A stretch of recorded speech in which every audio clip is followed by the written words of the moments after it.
오랜만에 로마서의 말씀을 다시 한번 나눕니다. 우리는 올해 다시 복음으로라는 주제에 맞춰서 로마서 말씀을 나누어 왔었습니다. 여러분, 로마서의 말씀을 혹시 기억이 나십니까? 로마서의 전체의 주제는 하나님 나라입니다. 우리가 하나님 나라에 속해졌다라는 거죠. 하나님 나라 백성이 되었다라는 겁니다. 하나님 나라에 속한 백성은 예수 그리스도 안에서 의롭다함을 얻게 된 존재라는 거죠. 우리가 그런 존재라는 겁니다. 여러분, 로마서 5장 1절에 말씀합니다. 그러므로 우리가 믿음으로 의롭다 하심을 받았으니 우리 주 예수 그리스도로 말미암아 하나님과 화평을 누리자. 오늘 이 예배 가운데 내가 믿음으로 의롭다 됨을 얻은 자, 이 믿음이 다시 한번 확인되길 원합니다. 한마디로 이신칭이라 하죠. 이신칭이 이 결과에 대해서 우리는 무엇을 누리고 있습니까? 가장 첫 번째, 원수되었던 하나님과의 관계가 회복되고 화평을 누리게 되었습니다. 죄인 되었던 우리가 은혜의 보좌 앞에 당당하게 나갈 수 있게 되었습니다. 하나님 앞에 서서 영광을 발할 수 있게 되었습니다. 이것이 너무나도 놀라운 축복 아니고 무엇이겠습니까? 오늘 이 예배 가운데 이런 은혜가 다시 한번 고백되고 경험될 수 있기를 간절히 축복합니다. 사도 바울은 이런 은혜를 얻은 자들이 성도라고 하는데, 이런 은혜를 얻은 자들이 어떻게 살아가느냐? 바로 죄에서 자유하게 되었다라고 말합니다. 이제는 죄의 법 아래에 매여 종노릇 하지 않는 자라고 이야기합니다. 우리는 더 이상 과거의 내가 아닙니다. 우리는 의에 매여 있는 자입니다. 하나님께 속한 백성입니다. 그래서 7장에서 계속 말합니다. 이신칭의를 얻은 성도란 이제는 더 이상 자신을 정죄하고 고발하는 율법에 매여 살지 말라는 겁니다. 이제는 자유함으로 살라고 말씀하고 있습니다. 여러분은 자유로운 영혼입니다. 자유롭게 살아야 될 줄 믿습니다. 이것이 바로 신앙생활입니다. 우리가 신앙생활을 어떻게 해야 될지 오늘 말씀을 통해서 다시 한번 우리가 깨닫기를 원하고, 이 신앙생활에서 주시는 놀라운 은혜, 그 기쁨을 다시 한번 회복할 수 있기를 간절히 축복합니다. 여러분, 우리가 하나님을 믿는 자라면 우리는 어떤 존재일까요? 우리의 존재성, 우리의 정체성을 이 시간 한번 다시 한번 고백해 보겠습니다. 나는 하나님이 다스리는 존귀한 백성입니다. 한번 해볼까요? 시작. 나는 하나님이 다스리는 존귀한 백성입니다. 네, 인사말이 나왔는데, 나는 사랑으로 섬기며 살 수 있는 존재입니다. 여러분, 우리가 그런 존재라는 거죠. 우리 주변 분들에게 이렇게 격려하면서 인사하겠습니다. 당신은 하나님이 다스리는 존귀한 백성입니다.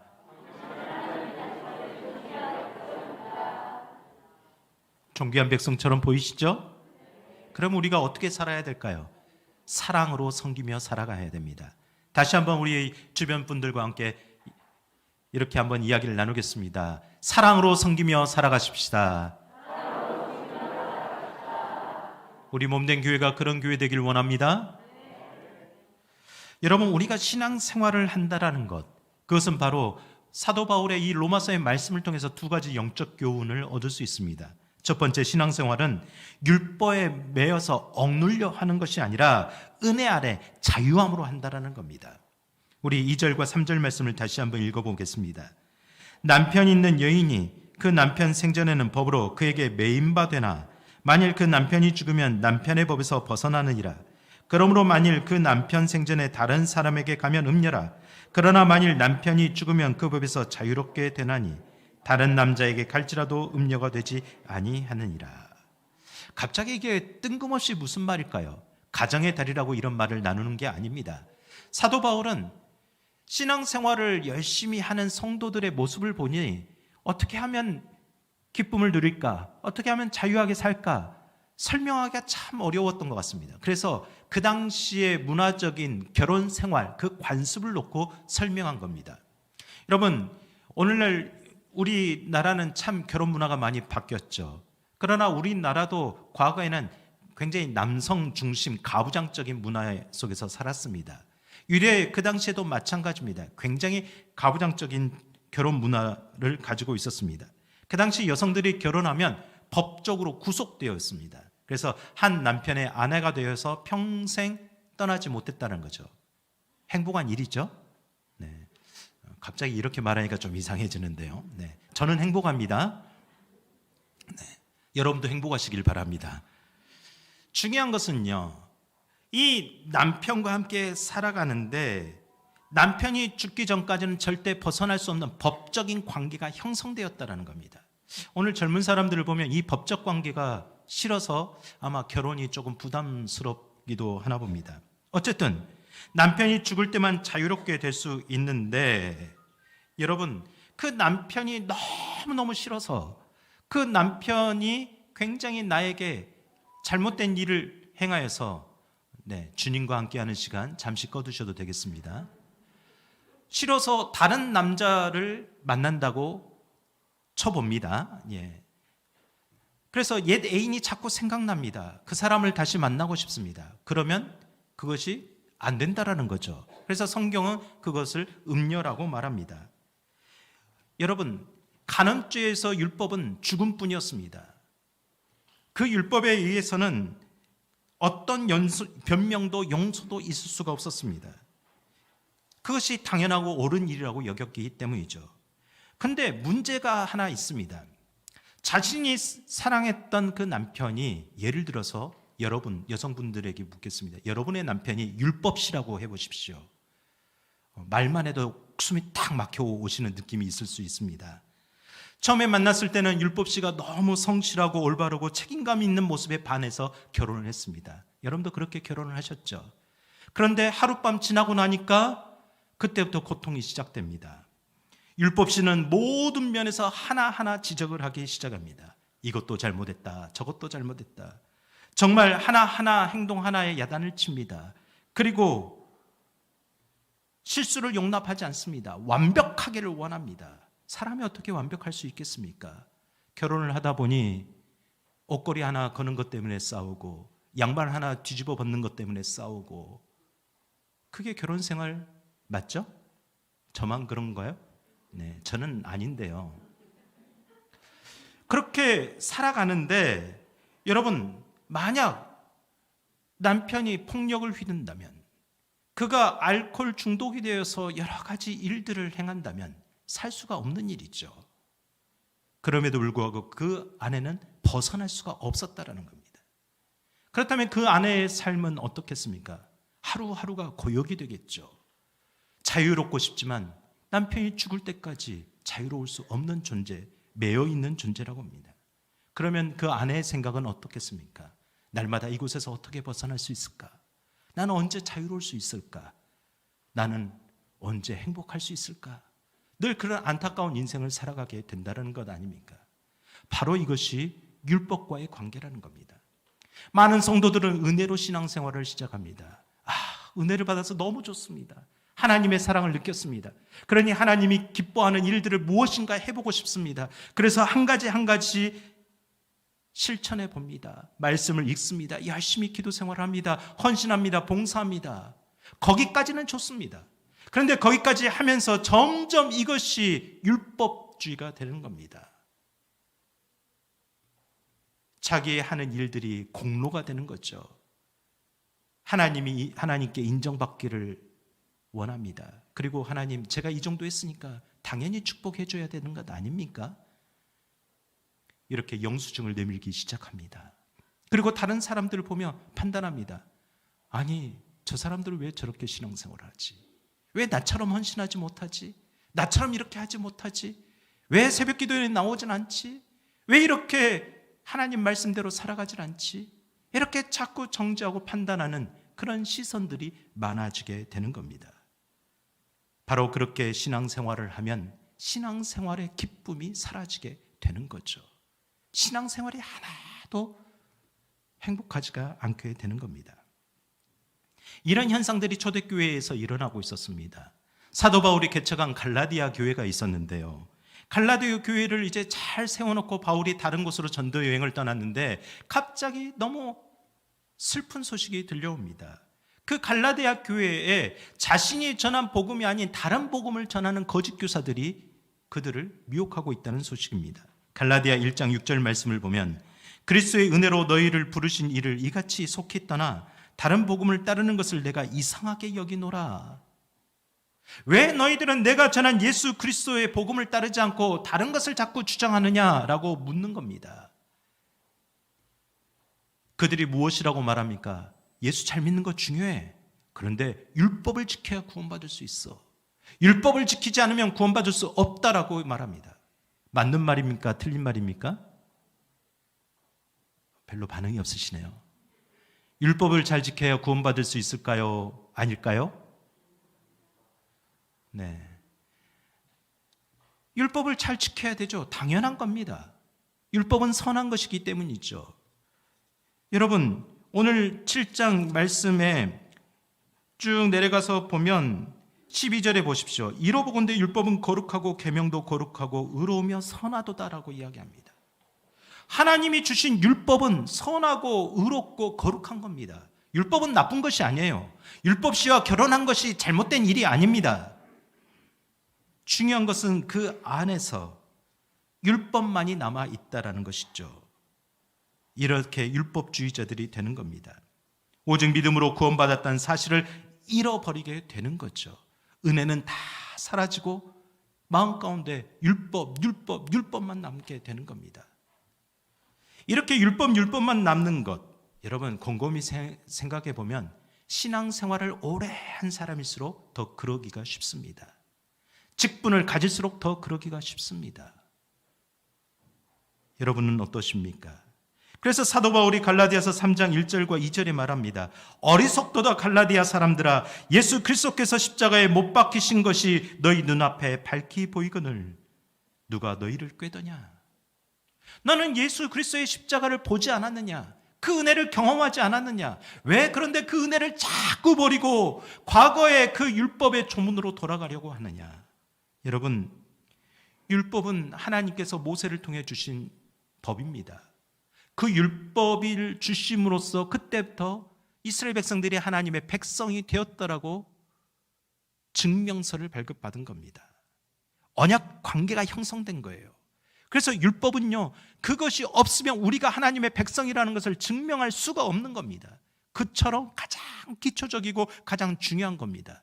그런데 이제 그 율법이 주객이 전도된 거예요.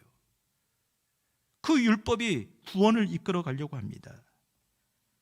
율법 씨와 결혼해서 살다 보니 하나하나가 너무 힘듭니다. 십계명을 지키는데 여러분 쉽겠습니까? 어찌어찌 1계명부터 9계명까지 다 지켰다고 합시다. 여러분, 모든 사람은 10계명에서 10번째 계명에서 넘어질 수밖에 없습니다. 10번째 계명이 뭔지 아시죠? 내 이웃 것을 탐내지 말라. 여러분 정말 탐내지 않고 살아갑니까? 만일 여러분의 자녀들은 빵점 맞고 여러분의 옆집 자녀는 100점 맞으면 정말 비교하지 않으십니까?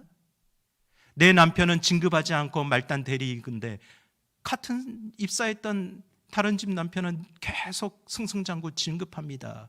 연봉이 높아집니다. 그러면 비교하지 않습니까? 아이고 이웬수, 뭐 그런 경우들 많죠. 사람은 이 율법에서 자유할 수가 없습니다. 그래서 예수님께서 마태복음 산상수훈에서도 그 문제를 지적한 겁니다. 간음하지 말라, 그 법을 너희가 아느냐?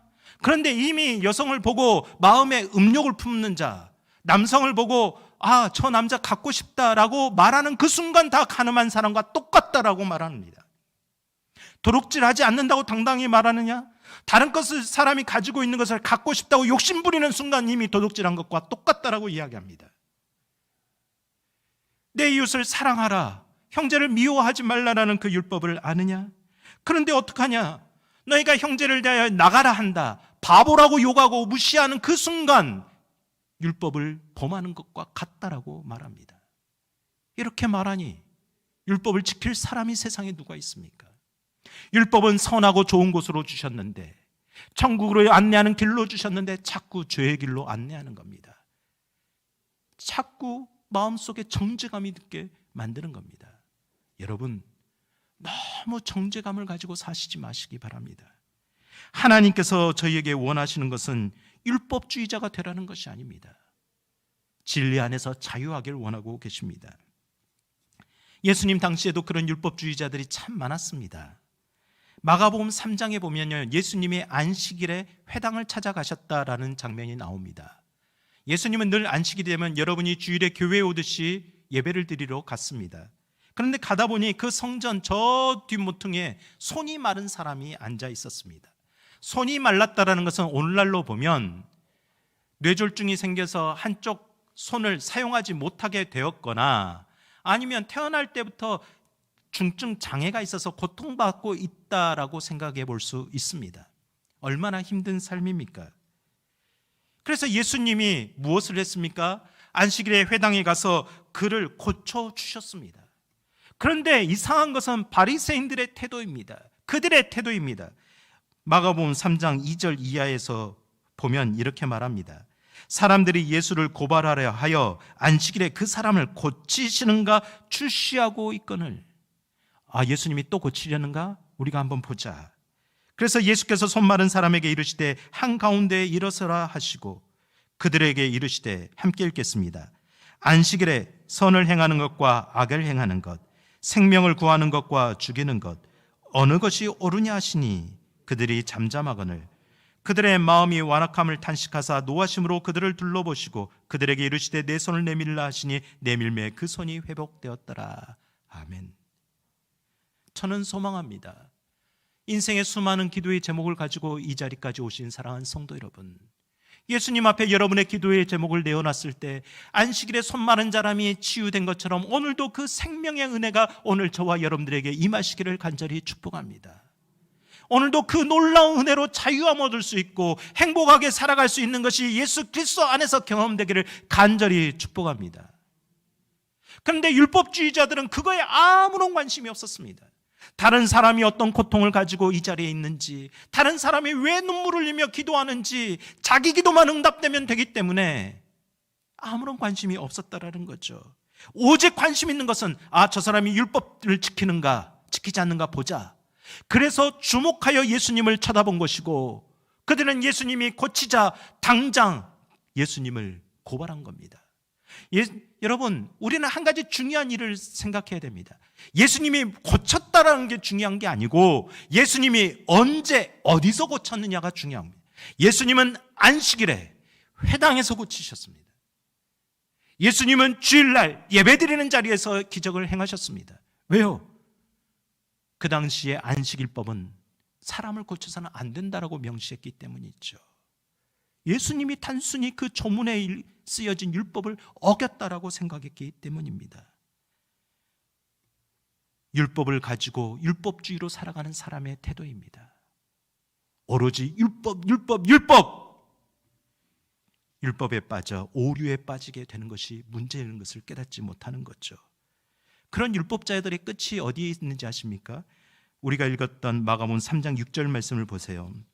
바리새인들이 나가서 곧 헤롯 왕과 함께 어떻게 하여 예수를 죽일까 의논하니라. 예수님이 그 기적을 베풀어주고 그 치료를 해준 거에 감사한 것이 아니라 안식일법을 어겼다, 우리가 위대하게 생각해 모세 율법을 어겼다라는 그 단 한 가지만을 가지고 예수님을 고발하고 죽이려 했다는 악한 모습을 보여주었습니다. 이것이 바로 율법주의자들의 태도입니다. 여러분, 예수님의 정신은 사람을 사랑하는 것입니다. 율법의 근본 정신도 생명을 살리는 겁니다. 그런데 그 율법이 우리의 생명을 살리고 하나님의 자녀가 되었다라고 말해줬는데 이제는 그 율법 때문에 사람을 죽이고 있는 겁니다. 사람을 정죄하고 판단하게 되는 겁니다. 자꾸 올라가면서 신앙생활의 행복, 하나님을 믿고 예수 그리스도와 함께하는 그 행복을 느끼지 못하도록 만들고 있는 것이 문제라는 겁니다. 우리의 신앙생활이 이래서는 안 될 줄 믿습니다. 우리의 신앙생활은 어때야 되겠습니까? 여러분, 제가 일부 때는 나누지 않는데요, 어제 말씀을 준비하면서 제 어린 시절을 한번 돌아보게 되었습니다. 저희 아버님은 미국에서 오신 선교사님들과 함께 교회를 개척했었습니다. 제가 중학교 때 이미 장로님이 되셔서 장로님의 생활을 거의 30년 넘게 하셨습니다. 근데 그 아버님이 선교사님과 세운 교회가요, 우리 장로교단 중에 가장 보수적인 고신교단이었습니다. 원래 통합층에 다녔는데 선교사님과 개척하교회 고신교단의 교회를 세우신 거죠. 여러분, 고신교단을 아십니까? 여러분 어렸을 때 신앙생활한 것과 거의 비슷합니다. 근데 그것보다 좀 더 강해요. 왜요? 신사참배를 반대했던, 순교 정신으로 세운 교단이기 때문에, 한국교회가 신사참배 때문에 이것이 잘못됐다 잘못됐다 때문에 분열되지 않았습니까? 저도 어렸을 때부터 그렇게 신앙생활에 훈련을 받다 보니 안식일법에 굉장히 강한 중압감이 있었습니다. 제 평생 소원이요, 주일 한번 빼먹고 놀러 가는 게 소원일 정도였습니다. 어렸을 때 주일날 밖에 나가서 외식 한번, 영화 보는 거 아무것도 할 수가 없었습니다. 그게 당연하게 생각했거든요. 한 번은 너무 놀러 가고 싶어서 중학교 3학년 때 아버지께 거짓말하고 시골에 갔다가 버스가 끊겼다고, 그렇게 주일을 딱 한 번 빼먹은 적이 있습니다. 그렇게 생활을 했고요. 청년 시절에는 열심히 헌신하는데 교사도 하고 찬양대도 하고 여러 가지 하다 보니까 정말 바쁘게 지냈습니다. 그것이 싫었다는 게 아닙니다. 기쁨이었죠. 그런데 어느 날 열심히 봉사를 하다 보니 주방에 늦게 간 적이 간혹 있습니다. 그런데 주방에서 밥을 준비했는데 그날따라 밥 양이 부족한 겁니다. 밥을 못 먹게 되는 거죠. 그러면 어떻게 해야 될까요? 나가서 짜장면 한 그릇 사 먹고 오면 되잖아요. 아니요, 절대 안 됩니다. 자기 유익을 위해서 돈을 써서는 절대 안 되기 때문이죠. 그래서 밥 먹듯이 금식을 했습니다. 그리고 오후 청년 예배를 들어갔는데 그게 무슨 기쁨이 있겠습니까? 어느 날은 너무 힘들고 배가 고픈 겁니다. 근데 그날따라 오늘 저처럼 목사님이 설교를 길게 하는 겁니다. 그러니까 속에서 배는 고픈데 목사님 왜 이렇게 설교를 길게 하시나. 그때부터 이제 은혜가 안 되는 거죠. 몸은 예배 자리에 있지만 마음은 이미 불평과 불만이 가득한 겁니다. 그렇게 불평하는데 옆에 배신자들이 짜장면을 사 먹고 온 겁니다. 냄새가 나는 거죠. 야, 지들만 사 먹고 오냐. 그러면서 정죄하고 나는 거룩하고 얘네들은 잘못했다고 판단하게 그렇게 살았습니다. 어떤 날은 친구들이 주일 예배를 잘 드리고 노래방에 가자고 합니다. 깜짝 놀랐습니다. 아니, 이 거룩한 주일에 하나님을 찬양했던 입으로 어떻게 세속 노래를 부를 수 있냐고 그렇게 또 막 정죄합니다. 또 같은 장로님 아들 중에 한 선배가 오늘 거룩하게 주님을 영접했으니 우리 다른 주님도 좀 영접해야 되지 않겠냐고. 그 주님이 누군지 아실 겁니다. 그렇게 갑니다. 그 말을 듣고 목에 핏대를 세워서 욕을 했습니다. 아니, 장로 아들이 말이야, 어떻게 그럴 수 있냐고. 그렇게 청년 시절을 살아왔습니다.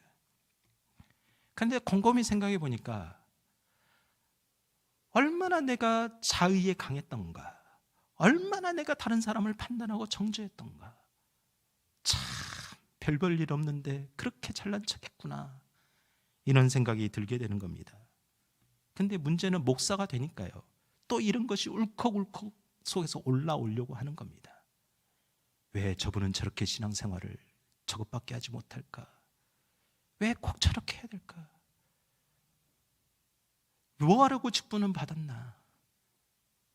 이런 생각들이 들 수 있다라는 겁니다. 이게 목회자의 큰 단점이 될 수 있다라는 거죠. 그래서 교회에서 기쁨과 감사로 신앙생활을 하는 게 아니라 우리 교회는 이래서 한대, 저 사람은 저래서 한대. 예배 드리면서 주보에 오타를 찾고 있고, 왜 오늘 목사님은 이 단어를 틀렸나? 왜 내 이름을 틀렸지? 자꾸 비본질적인 것에 집중하면서 그것에 따라갑니다. 왜 우리 교회 청년들은 이렇게 헌신하지 못할지? 왜 영적 수준이 이렇게 낮을까? 이 모든 것이 다 율법적으로 되는 겁니다. 여러분, 갈라디아서 2장 16절에 말씀합니다. 우리 함께 읽겠습니다.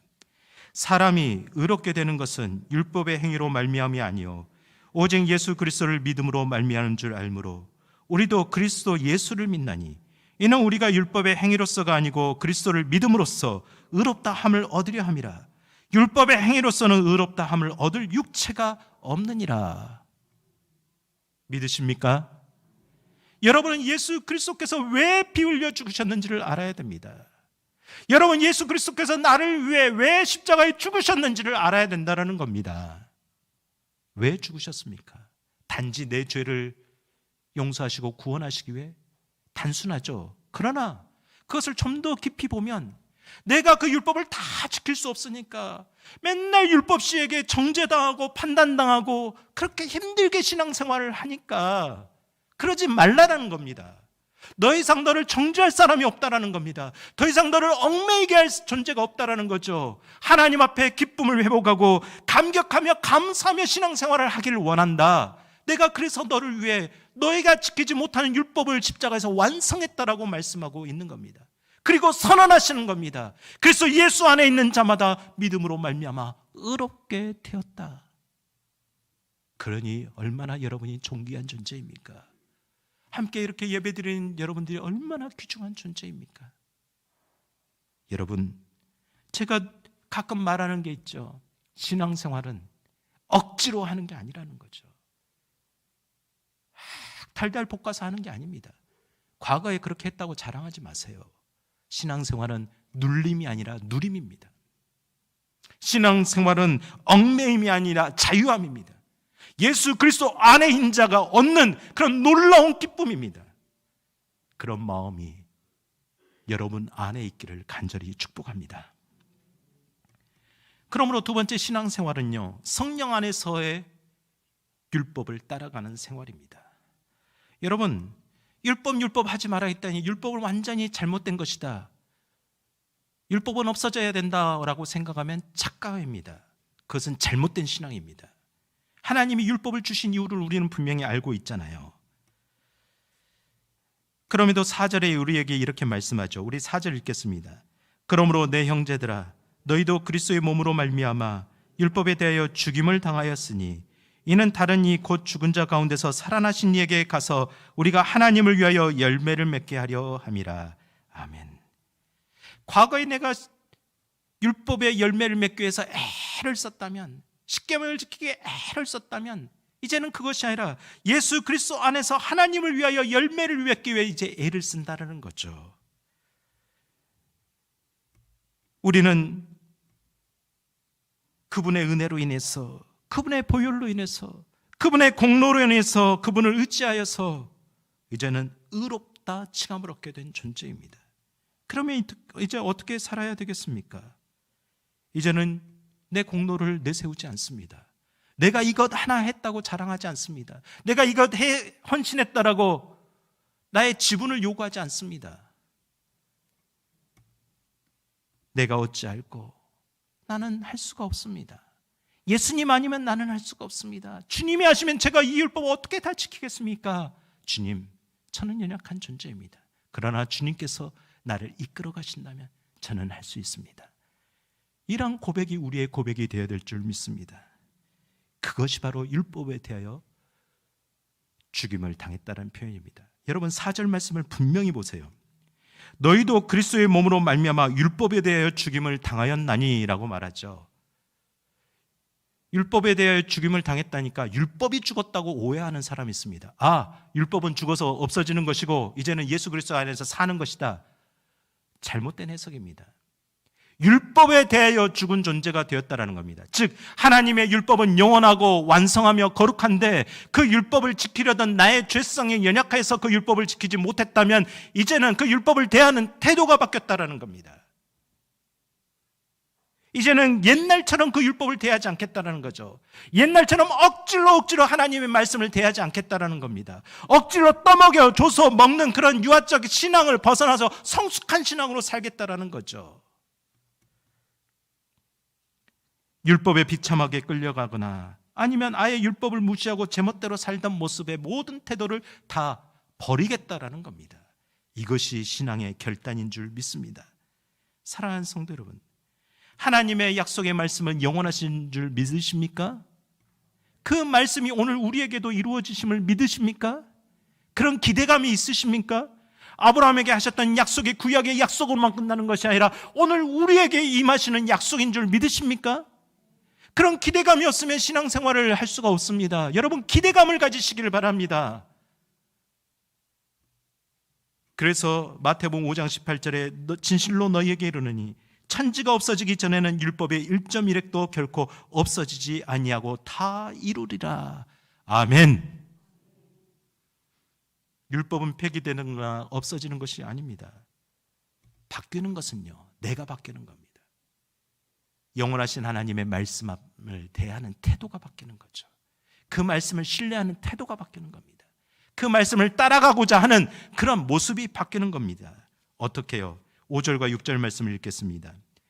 우리가 육신에 있을 때에는 율법으로 말미암는 죄의 정욕이 우리 지체 중에 역사하여 우리로 사망을 위하여 열매를 맺게 하였더니 이제는 우리가 얽매였던 것에 대하여 죽었으므로 율법에서 벗어났으니 이러므로 우리가 영의 새로운 것으로 섬길 것이요 율법 조문의 묵은 것으로 아니할 것이니라. 아멘. 사도 바울처럼 율법에 능통한 사람이 없었죠. 아마 율법 시험을 보면 100점을 맞았을 겁니다. 사도 바울은 신앙생활을 하면서 예수 그리스도의 은혜를 체험하고 내가 이렇게 살아야겠다라고 생각하면서 율법 조문의 하나하나를 세세하게 다 지켰습니다. 10계명을 613가지로 만들어놓은 그 모든 조문을 다 지켜 행했습니다. 그래서 그는 정말 율법에 능통한 자라 완벽한 자라고 별명을 가지고 있을 정도입니다. 새벽 5시 새벽기도를 드리기 위해 4시부터 기상합니다. 매일 성경을 4장씩 읽을 뿐만 아니라 시간을 내서 계속 읽습니다. 거짓말을 절대 하지 않고 남성이라면 자매 보기를 돌같이 하라 라는 말씀을 지킵니다. 일주일에 금식도 2번씩은 하고 11조도 절대 빼먹지 않습니다. 봉사생활은 기본입니다. 이렇게 사도 바울이 생활해 왔는데 문제는 그 조문의 얽매여서 하다 보니 너무 힘든 겁니다. 그냥 의무적으로 하다 보니 바람 한 점 없는 바다에서 혼자 노를 저어서 나아가는 것과 같은 신세가 되는 겁니다. 여러분, 혼자 노를 저어 보셨습니까?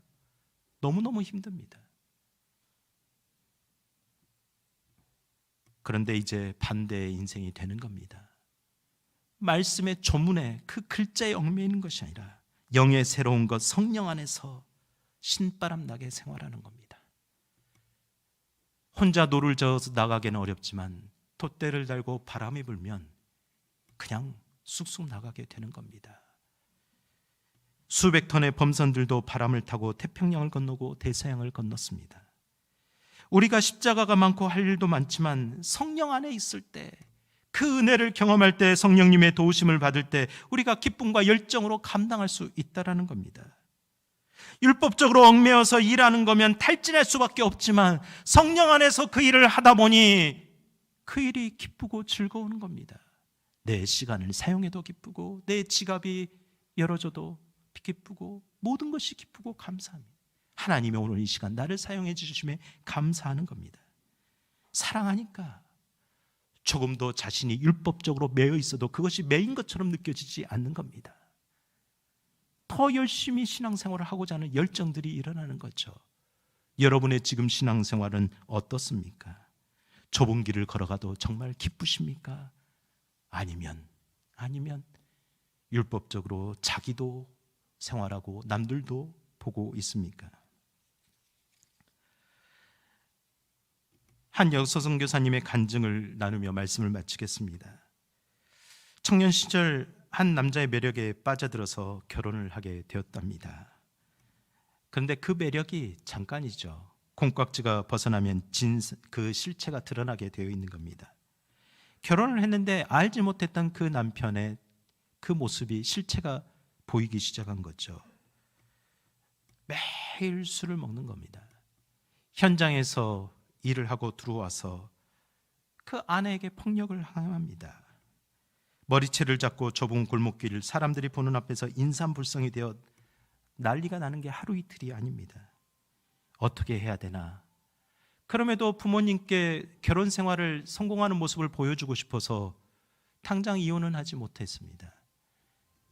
그러다 보니 어찌하다 보니 남매를 낳게 되었습니다. 이제는 애들을 살려야 된다는 생각이 들어서 그렇게 이를 악물고 하루하루를 살았습니다. 날마다 눈물이었답니다. 그런데 어느 날 이 남편이 강원도 높은 산행을 갔습니다. 갑자기 실족사고로 낭떠러지에서 떨어져 죽고 말았답니다. 이거를 기도응답이라고 말하는 사람은 없겠죠? 이거를 은혜라고 말하는 사람도 없을 겁니다. 그러나 어쨌든 이분은 끔찍했던 그 결혼 생활에서 해방이 되었습니다. 종교를 지었죠. 그리고 결심했습니다. 앞으로는 절대 남자를 믿지 않겠다. 이제는 결혼하지 않겠다. 그렇게 다짐했는데 어째 오는 사랑을 막을 수가 없었나 봅니다. 또다시 사랑을 하게 됩니다. 그 사랑하는 남성의 이니셜이 J입니다. 지저스. 누군지 아셨나요? 예수님을 인격적으로 만났습니다. 사랑의 본질이 어떤 것이란 것을 다시 깨닫게 되었죠. 그리고 세월이 흘러 두 남매를 독립시킨 후에 아무도 가려지 않는 선교지에 가서 남은 인생을 헌신하겠다고 그렇게 오지로 떠났습니다. 얼마나 험한지 아무도 가지 않으려는 그곳에 말 한마디 익히지 못하고 홀몸으로 그렇게 들어갔습니다. 나중에 그 선교사님의 간 선교지에 선교 탐방을 가는 많은 사람들이 깜짝 놀라게 되었습니다. 어떻게 이런 일을 이룰 수 있을까? 어떻게 이렇게 많은 생명들을 구원할 수 있을까? 그 비결이 뭐냐고 물었습니다. 그렇게 물으면 보통 뭐라고 이야기하죠? 사명감 때문에, 정말 소명 때문에 이렇게 말한 게 당연하지 않겠습니까? 그러나 그 선교사님은 그렇게 말하지 않았습니다. 그냥 선교사님이 웃으면서 이렇게 대답했다고 합니다. 전라도뿐이었다고 그래야 돼요. 어찌까요? 주님이 날 사랑이 그리도 큰지 그전에는 몰랐어라. 영어세 가죠. 이제 알았다라는 거죠. 감히 해볼 수 없었던 일이 주님의 사랑을 깨닫고 나니까 감히 할 수 있는 일이 되었다라는 겁니다. 사랑하는 성도 여러분, 여러분의 신앙생활은 지금 어떻습니까? 여러분은 주님의 말씀을 어떠한 태도로 대하고 있습니까? 시편 1편 1절과 2절 말씀에 이렇게 말씀합니다. 우리 함께 읽겠습니다. 복 있는 사람들은 악인들의 꾀를 따르지 아니하며 죄인들의 길에 서지 아니하며 오만한 자들의 자리에 앉지 아니하고 오직 여호와의 율법을 즐거워하여 그의 율법을 주야로 묵상하는도다. 아멘. 복 있는 사람이 되었다는 거죠. 율법을 따르는 사람이라는 겁니다. 율법은 히브리어로 토라라고 합니다. 토라의 뿌리는 야라라는 단어에서 나왔습니다. 야라라는 단어는 방향을 지시하다, 가르치다, 제시하다라는 뜻을 가지고 있어요. 그래서 율법이란 우리의 인생이 나아갈 방향을 올바르게 인도하는 안내자의 역할을 한다는 거죠. 죄의 길에 들어가지 말라, 오만한 자리에 앉지 말라, 악인들의 꾀를 따라서 그렇게 세상 살아가지 말아라, 안 그래도 된다, 그렇게 애쓰지 않아도 하나님이 함께하는 인생이지 않니? 너무 그렇게 살지 말아라고 우리를 안내하는 겁니다. 바로 그것을 알게 주의 말씀을 주야로 묵상하며 그렇게 주님의 말씀의 안내를 받고 살아가는 것이 그리스도인의 모습인 줄 믿습니다. 사랑하는 성도 여러분, 시편 119편 103절에서 106절까지 말씀을 읽고 마치겠습니다. 주의 말씀에 마치 내게 어찌 그리 단지요 내 입의 꿀보다 더 다니이다. 주의 법도들로 말미암아 내가 명철하게 되었으므로 모든 거짓 행위를 미워하나이다. 주의 말씀은 내 발의 등이요 내 길의 빛이니이다. 주의 의로운 규례들을 지키기로 맹세하고 굳게 정하였나이다. 아멘. 주의 말씀이 좋으십니까? 그렇다면 그냥 자연스럽게 지켜지는 것 아닙니까? 사랑하니까 되는 것 아닙니까? 좋아하니까 해주는 것 아닙니까? 아무리 줘도 아깝지 않은 것 아닙니까? 그렇게 또 다짐하고 오늘도 다짐하기 위해서 이 자리에 온 것 아닙니까? 주의 말씀대로 살아가겠습니다. 주님을 너무 사랑합니다. 주님, 저는 이제 율법에 매여서 억질로 끌려가는 존재가 아닙니다. 당신의 사랑을 아니, 그 고귀한 사랑을 아니, 나는 당신이 원한다면 그 길을 갈 수가 있습니다. 사랑하는 성도 여러분, 율법이 내 인생의 나침반이 되어 의의 길로 풍성한 삶으로 안내하시는 그 복을 누리시기를 바랍니다. 말씀과 동행함으로 자유함을 얻는 가벼운 발걸음으로 신앙생활을 하시고 또 실패하더라도 다시 한번 다짐하고 굳게 마음을 청해서 그 길을 끝까지 달려가는 저와 여러분이 되시기를 간절히 축복합니다.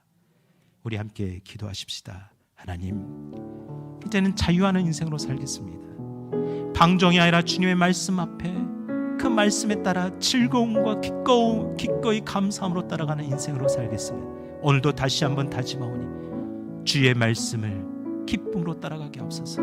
주님의 말씀을 즐거워하며 그 말씀대로 살아가는 삶이 되게 하옵소서. 우리 함께 기도하십시다. 거룩하신 아버지 하나님, 오늘도 주의 말씀을 들었습니다. 오늘도 우리가 복 있는 사람이 되기 위해 온전한 신앙생활을 하기 위해서 우리가 어떻게 살아가야 되겠습니까? 주의 말씀이 우리 인생의 나침반이요 안내자가 되신 줄 믿습니다. 그 말씀의 지시를 따라 살아가고자 합니다. 주님, 그러나 내 입만으로는 되지 않습니다. 주님께서 함께 하시고 성령 안에서 함께 하실 때가 성령께서 주장하여 주시옵소서. 성령 하나님, 성령 하나님, 이제 율법의 열매들을 맺기 위해서 하나님 아둥바둥이를 쓰는 것이 아니라 성령 안에서 자유함으로 열매를 맺어 하나님 기쁨과 감사함으로 하나님 앞에 나아갈 수 있도록 인도하옵소서. 하나님을 사랑하고 이웃을 사랑함이 마땅하며 그것이 기쁨이며 즐거움이 되게 하옵소서. 주님, 우리가 함께 주님 앞에 나아갈 때 주님, 우리 몸된 교회를 사용하여 주시옵소서. 감사드립니다. 예수 그리스도로 간절히 기도드리옵나이다.